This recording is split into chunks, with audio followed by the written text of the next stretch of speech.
গহিনী গাঙ্গে দলাম পারি গাঙ্গে ঠিক ঠিকানা পাইলাম না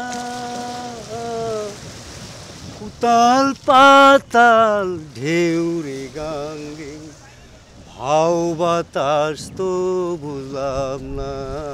এই রাগ বৃষ্টির আহ্বানে তানসেনের সেই মেঘমল্লার নয়, এই লহরী ভরা গাঙে মাঝির ভরাট কণ্ঠের, বাধ্য হয়ে যার সঙ্গী হচ্ছে কল্লোল।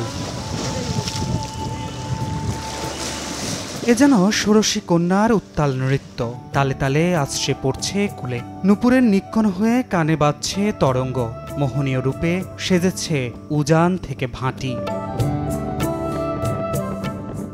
ভাবা যায় বুড়িগঙ্গাকে নিয়ে এমন উপমা, যে নদী দেখে আলেকজান্ডার টলেমি কিংবা হিউয়েন সাংয়ের কলম দোর্দণ্ড প্রতাপে লিখেছে বাংলার সমৃদ্ধ ইতিহাস, সেই নদী আবারও হয়েছে নবযৌবনা, জেগেছে প্রাণ, আর তাতে পাল তুলেছে ডিঙি নৌকা। ভরা কটালের উত্তাল ঢেউ যেন দিচ্ছে শুষ্ক মৌসুমে নির্মম নির্যাতনের হাজারো নালিশ। আমরা ওই বোতল লয়ে আইছে নৌকা দিয়া পানি নেওয়ার জন্য, এটা খাইলে 12 মাইয়া রুগী ভালো হয়ে যেত। এখন তো পানি একদম পরিষ্কার, পানিতে নদীতে গোসল করা যায়। তুরাগ, শীতলক্ষা, বালু কিংবা ধলেশ্বরী, আষাঢ় শ্রাবণের অঝোর ধারা যেন নদী কদম্বে করেছে প্রাণ প্রতিষ্ঠা। তিলোত্তমা ঢাকা হয়েছে স্রোতস্বিনী নদী বেষ্টিত পুরনো সেই প্রাণের শহর। গোসল করন যায় সব একেবারে ফ্রেশ, আর কিছুদিন পরে পানিটা কমে যাবো গা, পচে যাবে পানি। এখন সবাই কাজ করতে করলে গোসল করে, সবাই করে। এসব নদী এখন আর কালিদাসের কাব্যের মতো সর্বদা বয়ে চলা প্রমত্তা কোনো জলপ্রবাহ নয়। সময়ের বিবর্তনে বদলেছে এর রূপ, বদলেছে নদীতটের জীবনযাত্রা। ঢাকার আশেপাশের প্রতিটি নদীতে এখন টলটলে পানি। নগরবাসী খুব সহজেই তাদের দৈনন্দিন কাজকর্ম এই পানি দিয়েই সারতে পারছেন। প্রশ্ন হলো, বর্ষা মৌসুম শেষ হলে যখন শুকনো মৌসুম চলে আসে, তখন এই পরিষ্কার পানি কোথায় হারিয়ে যায়?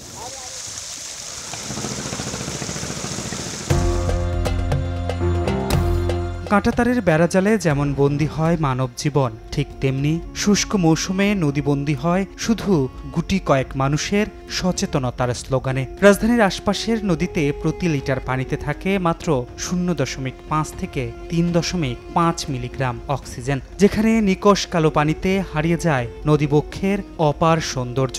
নদী দূষণে ভাঙে খাদ্য শৃঙ্খল।